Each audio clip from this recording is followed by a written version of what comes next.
Okay, so last week we began learning the halachas of Hatmana, the laws of keeping things warm before Shabbos. If you remember, before Shabbos starts, you're allowed to preserve the heat of something, but you're not allowed to cause something to increase its heat over Shabbos. You're allowed to keep something on the fire, of course, is one law. That's there's a laws about that, about Shia, about keeping something on the fire. But we're talking specifically about wrapping something up. Hatmana means to wrap something up.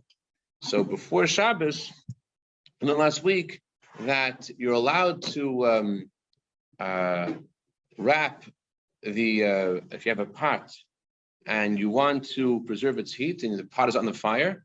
So we said you're not allowed to wrap the sides of the pot because the sides of the pot will cause it to increase its heat over Shabbos. It's called Hatmana with Mesefel. So you wrap the sides of the pot with pillows and blankets and stuff like that.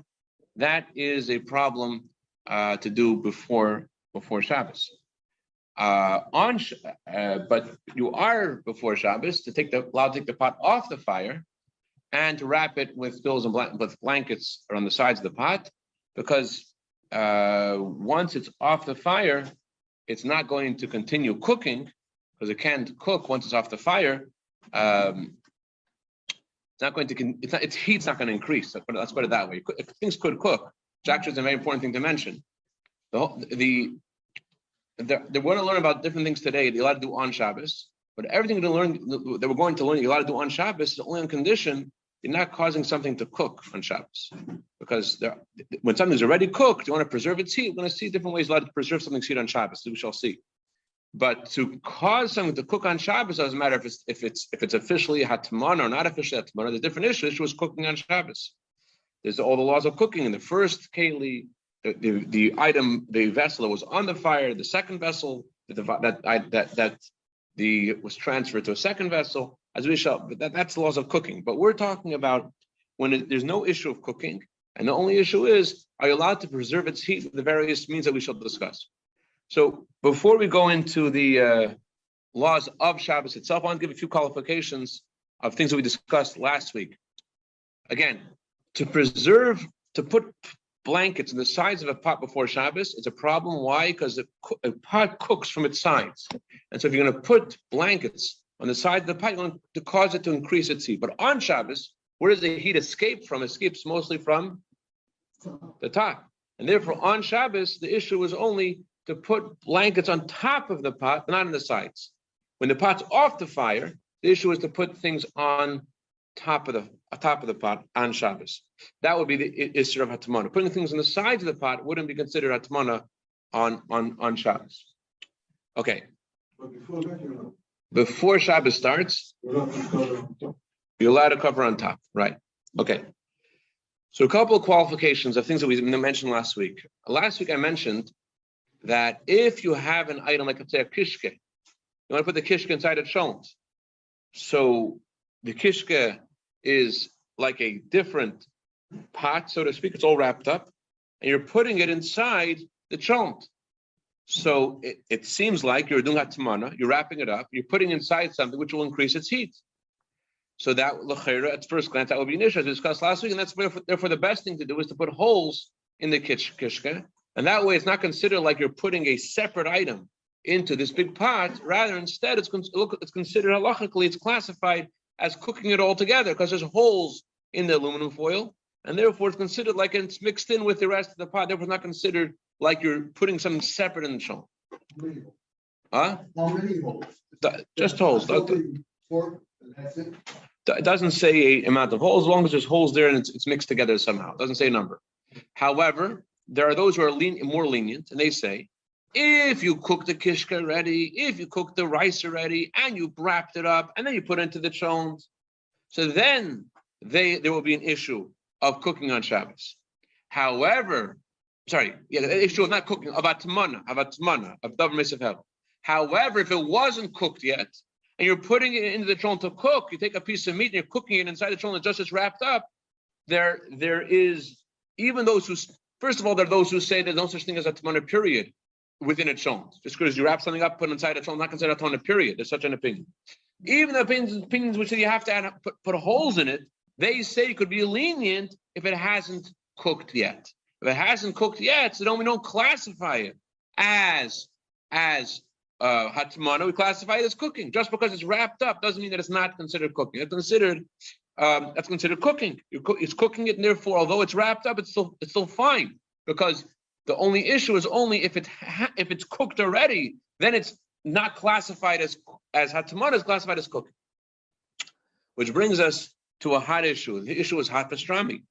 Hot pastrami. You have pastrami, which is in a vacuum-packed vessel. A vacuum-packed, let's say it's put into a vacuum-packed plastic, and it's put into hot water before Shabbos. Are you allowed to keep the vacuum-packed pastrami in this in the pot before you have hot water, and you're putting the vacuum-packed pastrami into the hot water before Shabbos? It's already cooked, and it's vacuum-packed, and therefore it's considered hatmana. It's not considered cooking. It's considered like a foreign object, which is being warmed in the hot water. The hot water is cooking, and you're taking this already cooked hot pastrami, and you're putting it inside the hot water. You're cooking your shalom and you're putting the pastrami in there. It's just heating up also. It's not increasing it. First of all, because there's heat on the bottom of the vessel, so therefore you're certainly increasing the heat because it's wrapped up. When the halacha is that before Shabbos, if you wrap something up and you put it on top of a pot, right? Even before Shabbos, we'll get to in a second. But if you wrap something up and it's hatmana, and you put towels on it before Shabbos, right? Put towels around this pot before Shabbos. That's considered, even though the towels don't increase the heat, because there's heat coming from the bottom, that's considered increasing the heat. So if you take the hot pastrami, you wrapped it up, it's in the vacuum sealed plastic. So because there's heat coming from the bottom, that's considered, you're putting it in a way that's going to increase its heat on Shabbos. Nevertheless, people do this, and the reason there's an argument whether this is kosher or not. There's some people say it is, some people say it's not. You can't say put holes in it, because if you put holes in the hot pastrami, the vacuum packed hot pastrami is going to ruin it. So you can't make holes in it. So, but some say that it is okay, some say that it isn't okay. There's an argument about how to classify that, because it looks like it's cooked already, and you're putting it inside the hot water. No bishlach or bishul, but you're doing hatmana. Hatmana, different category. There's a prohibition. It's interesting. Cooking would be okay. Cooking the pastrami, it's wrong. But there's a special prohibition that the Chacham said of wrapping something, because if you wrap it, we're afraid that you might end up wrapping it also in hot coals and move the coals around. And therefore, there's a prohibition specifically of putting something in a way that will increase its heat on Shabbos. And therefore, there are those who say that would be okay to put that. For certainly, if you did it already, it's kosher. If you did it already, put the hot pastrami in the hot water and you want to eat it, it's kosher. But if you didn't do it yet, there are those that would say that it's not okay. Those that would say it is okay.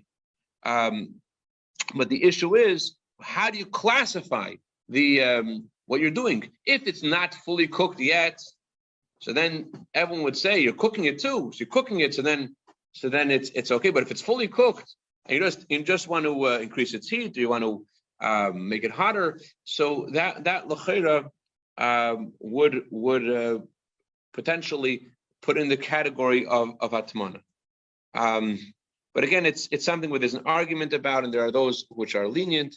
And in general, there's a concept called Re'emai Amadabar. Look what people are doing.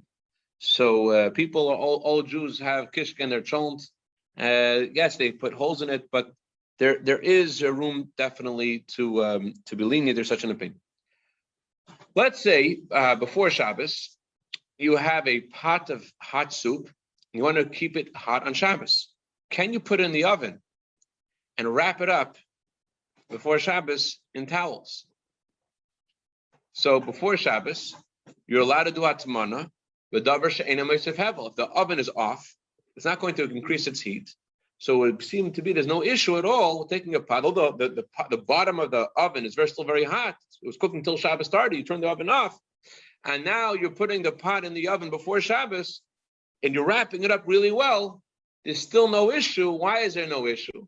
Because it's not going to increase its heat, it's just going to retain its heat, because now, even though it's still boiling hot, but right now it's in progression of lessening heat more and more and more, and therefore you're allowed to put the pot in the oven and keep it really wrapped up well. Hatmana b'davar she'eino meisef havel. Consider wrapping it up in something which is not increasing its heat. Okay. If you take the pot off the fire before Shabbos, you're also allowed to put things inside the pot that will maintain its heat. Because again, before Shabbos, you let it submerge. Let's say you had a small little pot of noodles, and you put this pot of noodles and you submerged it into soup before Shabbos. It's submerged. It's hatmana. But if it's off the fire, it's not considered. You're putting it in a way that's going to increase its heat. It's called maintaining its heat. But you're putting it there before Shabbos. I don't cook things before Shabbos. You're putting it there before Shabbos. You're not increasing its heat. That's all. If I'm doing on Shabbos something else, but here it's before Shabbos. You're putting this little pan this little bowl of a pot. I guess would be most likely situation. And it's submerged in this soup. The soup is very hot, so that's hatmana. It's because it's surrounding it or it's covering it even. It's submerged completely. But if it's long, or submerged, somehow you took this pot and you tied it up and you let it scuba dive into the soup, it shouldn't be any issue because it's before Shabbos. Hatmana b'davar she'eino meisef havel. Doing hatmana is something which is not going to increase its heat off the fire is mutter before Shabbos. That's what I've been doing. Again, when it's tabatznik soup. And I heat it up right before Shabbos. It's fully cooked, and 50 minutes of boiling, whatever. And I turn it off. Cover up the pot. Hey, how are you? With a lid. I cover the pot with a lid, and it's sitting where it was sitting, and the fire's off, and it's just when I get to my meal, it's still warm. But how are you preserving its heat? Just by leaving it in the hot water. Okay, but you're not putting any blankets on or anything. So you're not even on that's not the category of hatmana, but you would be allowed to put blankets on it too. Put blankets on top of it. Before Shabbos. Before Shabbos, I can put blankets on top. On top or all around, doesn't matter. You could choke it and tie it and. It's hatmana davar she'eino meisef havel. It's hatmana something which doesn't increase its heat. So you could take this pot of soup and wrap it up completely. I want to talk for a second about a crock pot. Crock pots are complicated because if you put aluminum foil in the crock pot, right? So the issue is going to be like this. The aluminum foil is all around the pot. First, why would you want to put aluminum foil in the crock pot? You may want to put aluminum foil in the crock pot because you want to be able to take the pot of chont out of the crock pot, and you want to put it back. You only want to put something back into something if it's covered completely with garaf katam. If the halacha talks about if the ashes have been raked and the ashes have been covered, so in certain instances on Shabbos, you're allowed to take the pot and put it back on the fire, right? If there's a blech there, if the fire is covered, let it put the pot back on the blech. Let's say we'll do the same thing for the crock pot. Crock pot is not so simple to put it back into the crock pot. First of all, you're not just putting on top of a range, you're putting it inside. Even if you like to do chazara, there's a question about doing chazara into an oven, because you're putting it into the place of the fire, not putting it on top of the fire, you're putting it into an oven. But there's another issue. Let's say in order to keep the pot on the fire before Shabbos, not just to put it back, you want to put the pot on the fire before Shabbos, you're not allowed to leave it on the fire unless it's been cooked to a certain extent. Halacha discusses how much it has to be cooked. It has to be cooked a certain amount, either half or a third, depending on different opinions. It has to be cooked somewhat before Shabbos, leave it on the fire. So your crock pot, if you have the shalom there and it hasn't been cooked that amount, you want to put something on top on the crock pot in order to keep it cooked on throughout Shabbos, and you want to put some aluminum foil there. The problem is, if you put aluminum foil there, you're also causing it to be Hatmana deformation of heaven. You're putting the pot there. You're putting aluminum foil all around. And because you have to put it all around, you think, because you want to protect it from the heat that's also around it. The reason why covering the fire with a blech is considered important, that allows you to keep the pot on the fire, on the range, before Shabbos, is because the blech somewhat lessens the heat.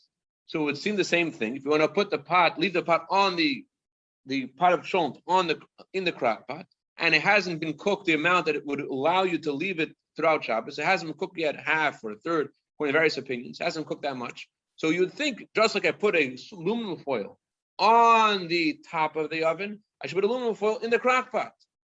But it's not so simple, because you put aluminum foil in the crock pot all around to cover every single space of the heat.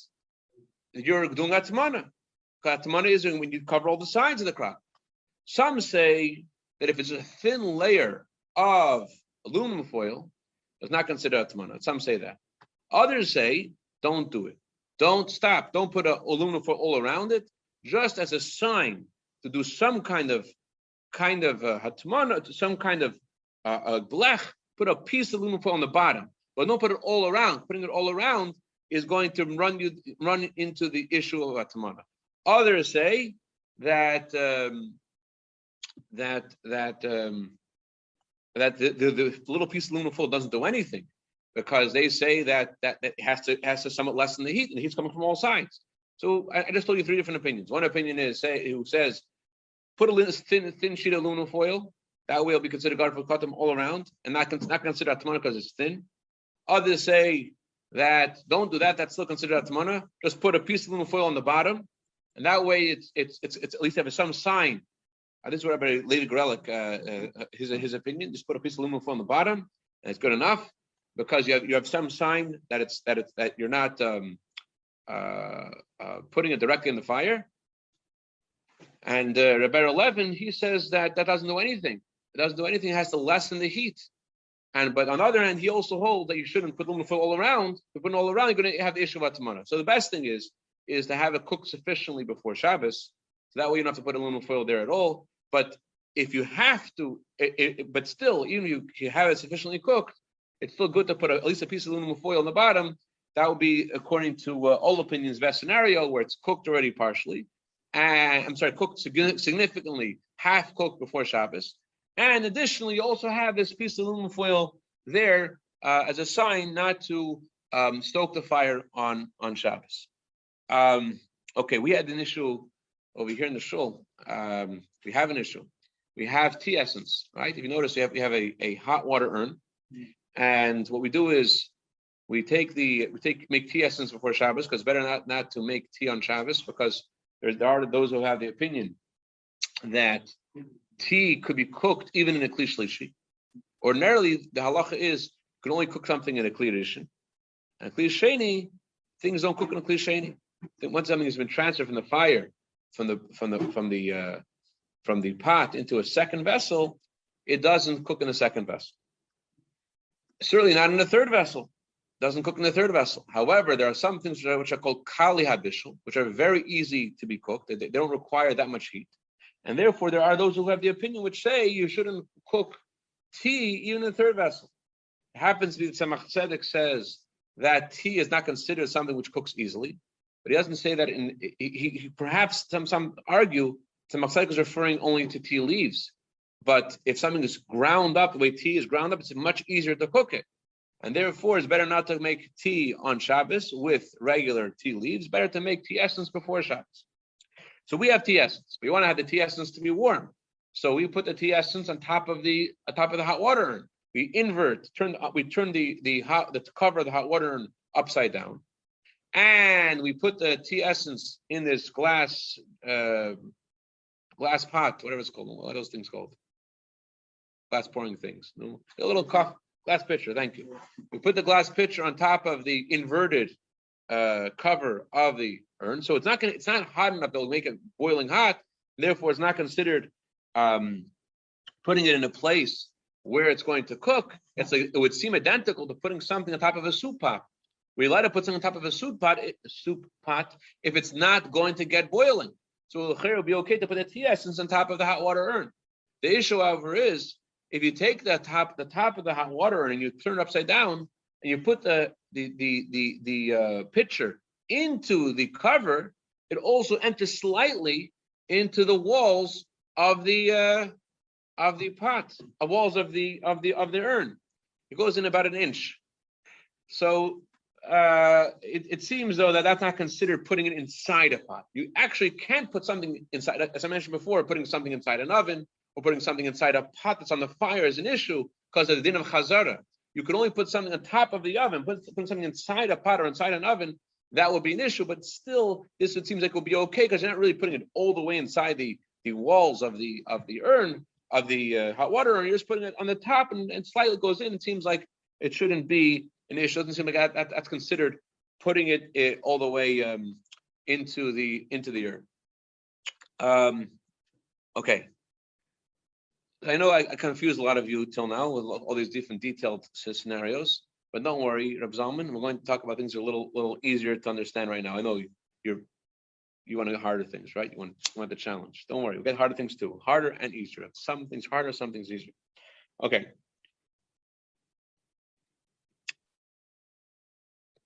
Okay. Let's say you take a pot off the fire on Shabbos. You said you're not allowed to do Hatmana. But you want to preserve that, you have your son who davens ba'aveda for so many hours, doesn't come to the shul to eat his shalom 4 hours after everybody else. You want to keep the shalom hot. What should you do? So there is a way to keep the pot hot, and that is you could transfer the contents of the pot to another pot. Once it's in a kli sheni, there's no isra of hatmana. Hatmana is only in the first pot. Once it's transferred to the second pot, there's no prohibition of hatmana. Not only that, you're even allowed to take it from the second pot, put it back into the first pot, and also wrap it with pillows, wrap it with blankets, and put the blankets on top of the pot. Why? Because even once it's been put in a kli sheni, even though it's now been returned to the kli rishon, there's no such thing as that. Once it's cooled off a little bit because of the colder walls of the second pot, you're allowed to do hatmana in it. But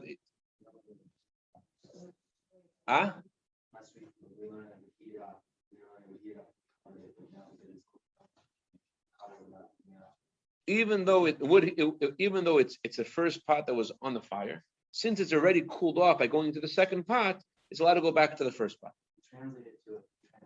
If you took the pot, you transferred it into the second pot, a cold pot, then you're allowed to wrap it up. Not only that, you even put it back in the first pot and also wrap it up. Right, and wrap it up in the first pot. Okay. Well, wouldn't it be eerie? That's a good question. You're pouring hot salt into the residue, which is in the first pot, right? That's your question. There's still residue in the first pot. Is that your question?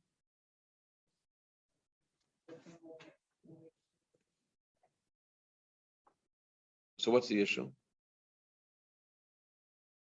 You're eerie. Eerie means you're not to pour something hot on something which hasn't cooked yet.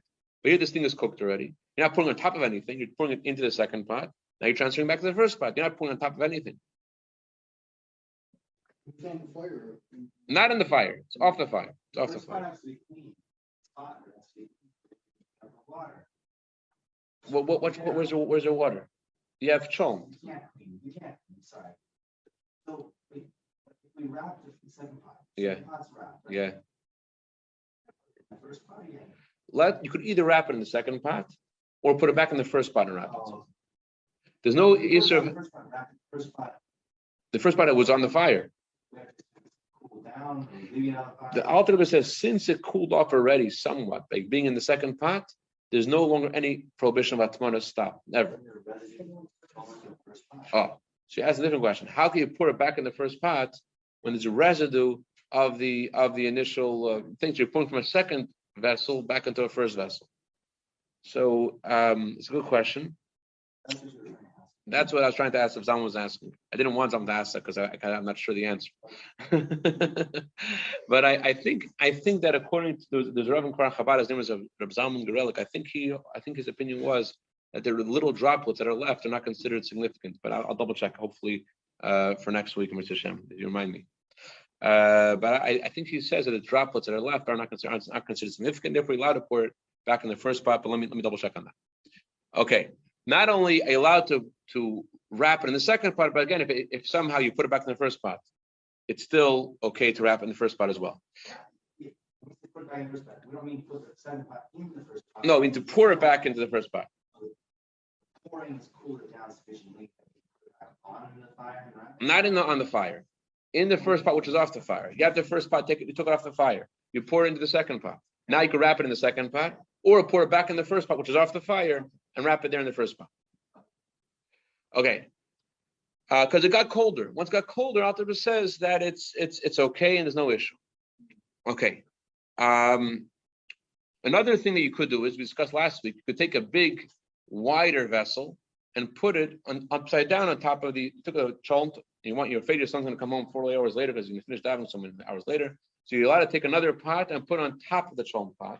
No, it's a wider pot and cover all the sides of it. It's fine because it's not touching the bottom pot. But to put a vessel, this is something we want to touch on. If you put something on top of the pot, you took another vessel on top of the pot. You would take a pot and put the pot on top of another pot. So that is an issue if the bottom pot is covered. You're putting a second cover on the pot, that's Hatmana. So you took the cholent pot off the fire, you covered the pot, now you put another pot on top of it, it's Hatmana. Also, shalom. What? Off the fire.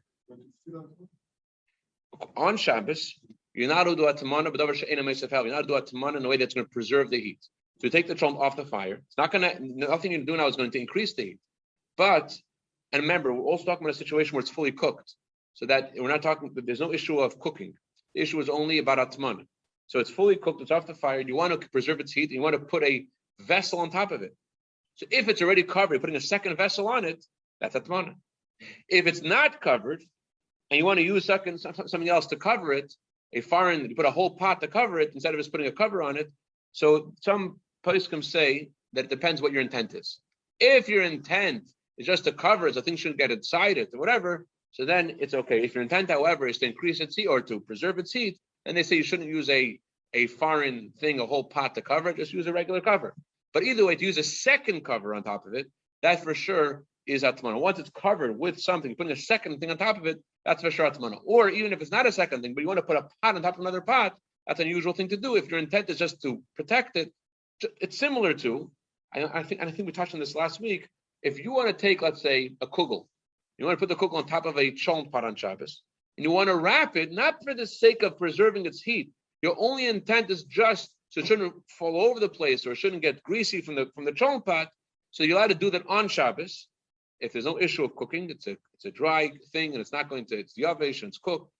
And you want to put on top of the cholent, you want to put it, you also want to wrap it. You can't double and triple wrap it to preserve its heat.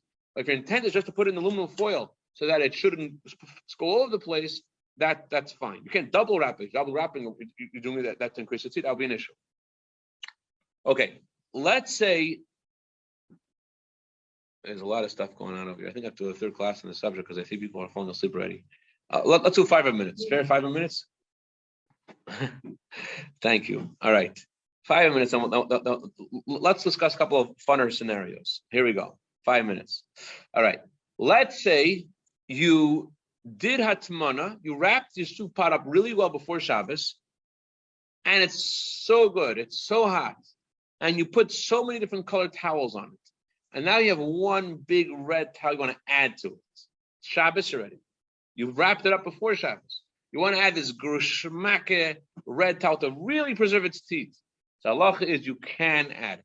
Once you've done Hatmana before Shabbos, you have to add. But only again if it's cooked.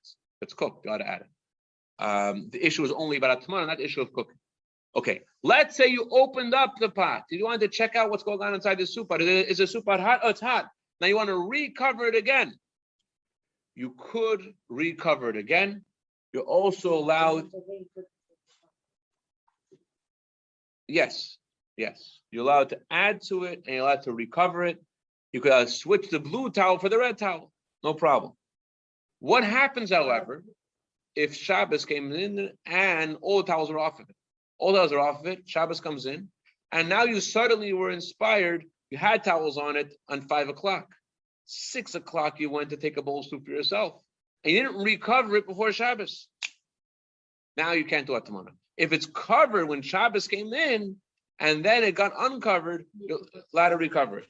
Not only that, even if beferish, you took off intentionally, took off the towels on Shabbos came in, you took the towels off, and you beferish your intent, I am not going to recover it.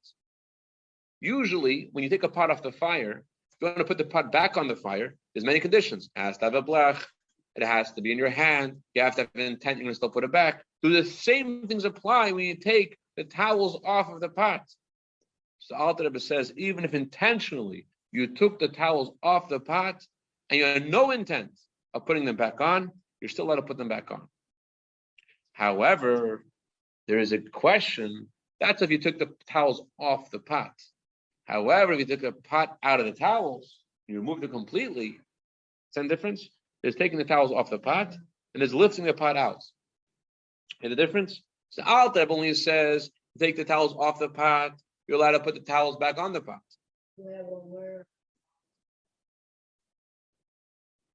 Towels were on the top also, and you took them off. So Alter Rebbe says you got to put them back on. But what if you picked up the whole pot and you now brought it to the table, and then you went, oh, Yankel didn't finish davening yet. I need to cover it because he's going to come home. I want to make it hot again. So halacha is an argument. Some say you could, some say you can't, and therefore the best thing is when you uncover it, have in mind, or take the pot out, you have in mind you want to recover it again, then it's okay. But if you didn't, so there are those who say that it's okay, and therefore l'chatchila, try to have in mind and to do all the conditions that you would say the same way you take a pot out of the oven. You have to do it, off the stove. You would do it all the different conditions, keep it in your hand, etc. Same as also you want to take it out of all the towels. If you want to take it out of the towels, have in mind that you want to put it back in the towels, hold on to it, all different conditions that you do with the range. Do that also with the towels, then you could put it back inside. Okay. I forgot to mention one more thing before about the. Let's say you have a pot, you take it off the fire, it's cooled off. Remember we said that a pot's taken off the fire, now to put towels on top of it because it's Hatmana.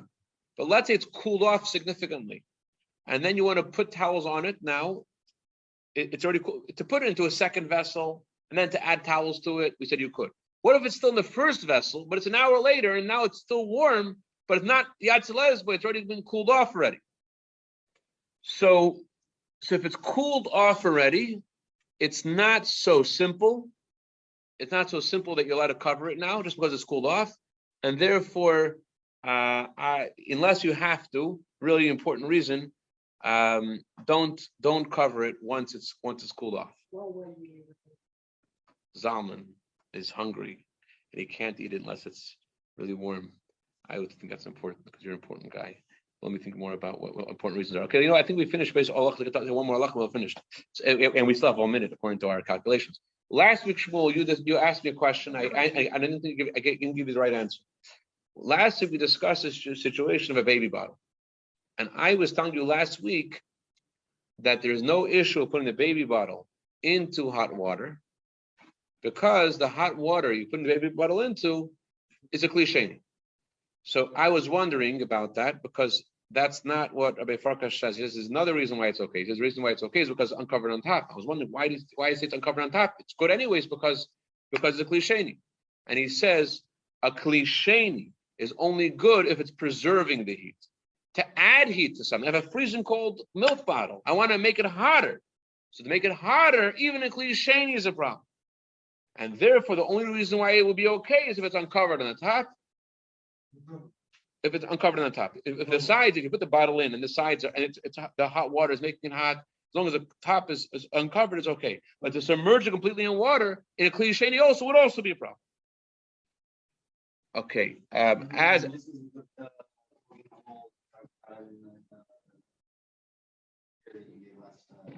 yeah, yes, great controversy. Yes. Not because it has to be open vessel. The reason you're poking holes is because you want it not to be considered one thing. This is different because this is just an open thing. It's not becoming one thing. The issue here is you're putting the milk bottle into the water, it's immersing the water. But in general, Hatmana on Shabbos is only, Hatmana means hiding the vessel, is only when you cover the top. When you cover the sides on Shabbos, since the heat is released more from the top and the sides, so if you put the milk bottle into the hot water on Shabbos, it wouldn't be an issue as long as the top is open. But if you submerge it all the way, there would be an issue, even though it's a cliche, even though the issue is you're doing Hatmana in something which is going to preserve, is going to heat up this milk bottle.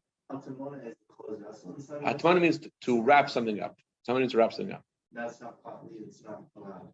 Hatmana is not allowed on Shabbos unless it's a second vessel. And here, even though it's a second vessel, it's still an issue because it's not just going to preserve the heat of the thing that you're putting inside. It's going to make heat. It's going to create heat. It's going to make the milk bottle hot. And therefore, the only way you're allowed to do that is if the top of it is opened, because it's not considered wrapping it if the top is open. One last thing, mamish last thing, and okay, it's 2 minutes over time. This is the last thing though. Thermoses are okay. I put something into a thermos on Shabbos because a thermos is a cliche, and therefore there's no issue of putting something into a thermos on Shabbos. Because you take the hot water from a second vessel, you transfer it into a second vessel. So a thermos is a second vessel. Therefore, there's no issue of putting a hot water into a thermos on Shabbos. Any questions, comments? Yes. A bottle into the thermos. So if it be submerged into the hot water, that'll be an issue. Yeah, good point. It'll be an issue putting a bottle hot in the thermos. Yeah, okay. Yeah, I think you're right. Because it's Hatmana. You're putting all the way in, it's to cover from the top as well. I think you're right. Yeah. Don't worry, till next week I'll discover that I made a mistake again. We'll keep on learning. We're going to learn. One thing is to keep on learning. All right.